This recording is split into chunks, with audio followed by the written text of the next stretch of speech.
kau suruh sepupu kau Khalid Berhaya kau tu buat video sekolah kau. Dia geti tak? Mana geti? Muji ada benda ni ya. Gapo kau nak semua aku bagi, minyak wangi. Baju. Alah, kat baju kau yang kau pakai tu anak aku nak kau jual. Ada 40 riyal. Ambil order. Nama. Budak Anas. Ni aku ya, ni video untuk kau je Anas. Tapi orang lain hok tengok pun boleh like, comment, share jugalah. Lagu tu, nak lagu tu. Ni Anas. Casting ke siapa dah? Kan jangan duduk ayak. Lagu tu lah. Ni casting ke siapa dah ni lah. Tebal lah nah. Kau casting kau tu lah, baik tahu sungnya lah nah.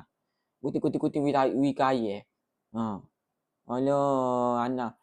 Kau habis enjah nah. Aku nak kau je kerjanya habis ni. Kerja kat apa? Jadi videographer. Tanya habis ni ada syuting mana. Buat review kau buat apa? Kau jadi kameraman habis ni. Kau mana pun. Kalau kau kerja bandar, kau yang IT pun nak kerja part time, 7-11. Apa gaji sangat agak Ana. Cakap kira 30 cakap habis ni kira dah. Habis ni kira gaji. Gaji ya. Gaji habis ni bagi 30 riyal sehari ya.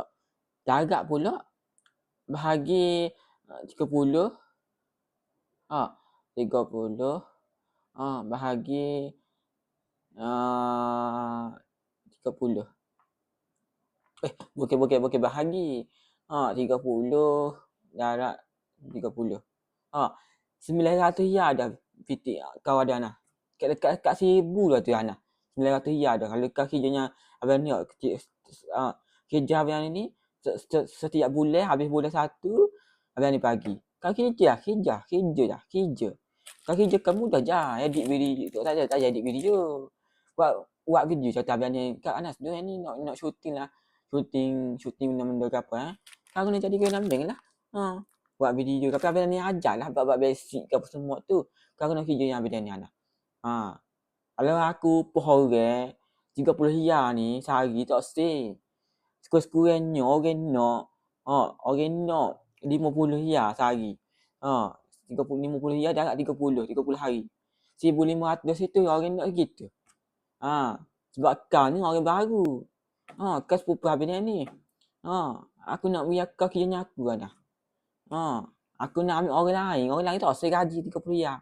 Pada orang nak gaji 50 riyal, 1 riyal. 1 riyal. Basic 1 riyal lah. Basic kerja 1 riyal. 1 riyal kali 30 hari. 3,000